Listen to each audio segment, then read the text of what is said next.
The jury is on lunch right now after deliberating most of the morning, but just before lunch they came to the judge with a question about further definition of what sexual gratification means.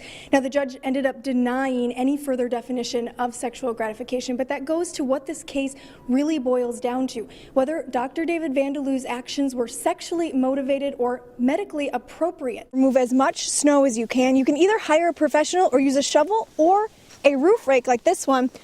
Falstead says you should try and get 3 to 4 of the first feet off the roof or as far as you can reach. Hey guys, I'm at the intersection of River Prairie Drive and Highway 53 in Altoona, and while the snow has stopped falling for tonight, as you can see behind me, there are a lot of slick spots on the roadway. A tracking bracelet like this one can be a life-saving tool because it can tell you where the child is when he or she can't. Now, for some children, like Scott Meyer, who have sensory issues, it might not work, but for others, it's an invaluable tool. There are more than 800,000 apps on iTunes and hundreds of thousands more on Google Play, and there are new apps coming out every day. But with these new apps comes new risks. As the days go by, fall turns to winter, and the new year looms, and so goes the cycle year after year.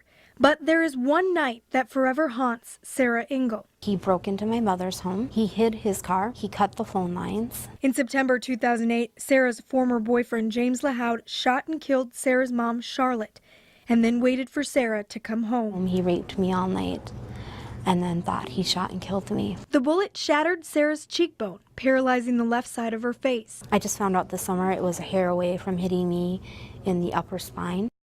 Sarah's story is heart-wrenchingly similar to so many Wisconsin women whose names have appeared in the headlines. Alicia Seide, killed in 2008 in Jackson County. Teresa Still, killed in 2010 in Eau Claire County. Zena Houghton, killed in 2012 in Milwaukee County. I'm one of the lucky ones. Name after name, story after story.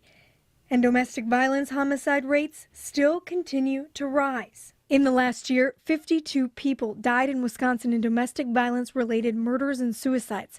Tony Gibbert with Wisconsin's Coalition Against Domestic Violence says people need to understand domestic violence to fight it. Domestic violence, by definition, is a pattern of abuse that's directed at the victim to control and terrorize the victim. If you remove that pattern, then what judges and juries see is really not the reality of domestic violence. A new bill circulating in the state legislature would allow prosecutors to show the jury the abuser's pattern of abuse in court. The bill has already passed the state house and is waiting for a hearing in the Senate. What's important is that the system demonstrate that there is accountability and follow-through. Sarah says speaking out against violence has helped her heal. Her abuser is serving life in prison with no chance of parole. But she hopes one day her words will no longer be needed and the cycle of abuse will come to an end. Megan Lowry, WEAU 13 News.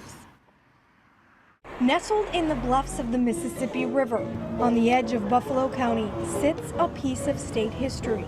I wouldn't recognize it hardly. In a town with less than 1,000 people, many businesses come and go. But the Monarch Public House has kept its doors open since 1894, making it the longest running tavern in Wisconsin. The building was built in 1893, finished in 1894 by the Oddfellows, which was a very large men's philanthropic organization at that time. Kind of been replaced by the Lions clubs, those type of organizations. And they had their meeting hall and kitchen area and everything upstairs, and then they rented out this side as the Monarch. For generations, the Monarch has welcomed guests like Gordon Apps. Every night after work, we'd come up there and the bar was full. Everybody, we had about 4 or 5 or 6 businesses in this town at one time. And at that time, I said everybody ganged up after work and had to tell their stories. Gordon's memories of yesteryear form the foundation of the pub. These rock that are laying here are stone. They were quarried right out here where the boatyard is now. One of Gordon's first jobs was to haul coal to the building to heat the tavern and grocery store next door. Backed it up right up to the rafters. Gordon's watched as the stacks of coal disappeared, owners changed, and patrons come and go. Came over here in '93 to look at hunting land, so I came downtown to see what I could do, and there was a light on out here, and they had an old Schlitz sign hanging in front, and I thought, well, Schlitz, I'll be safe in there. And long story short, I ended up staying upstairs. 6 months later, John Harrington and his wife bought the Monarch. Said, heck, I'll save it and restore it. The Harringtons have poured their heart and souls into this bar. The bar, the back bar, all of this came up the river on a paddle wheeler in the 1893-94 as they were building this. Turning the old grocery store into a parlor and turning the coal room into a new bar called Rock Bottom Pub. We've got all the old original tables and chairs. Everything is from the 1890s. And so we tell the story of Fountain City and what it was like and who was here and the types of things that were unique to Fountain City. So very much feel that we're the keepers of the history. Scattered throughout the restaurant, treasures from families highlight a simpler time. And John says as new people come to dine, his favorite part is what stays unsaid. The excitement and the questions. Memories Gordon and John now share over beer every Sunday. Antiques that I can remember, but a lot of people don't remember. Hopefully now, after 19 and a half years of work, it'll be here for another 120 years.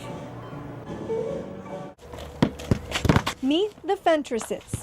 Emma, Jack, and Becca love playing sports, music, and staying connected. I have like a folder on my iPod, and it's like Facebook, Skype, Instagram, Snapchat. I Snapchat almost all the time. I Snapchat. I not as much as Emma though. When it comes to social media, Facebook is like a high school football game, a parent-approved activity with plenty of adults watching.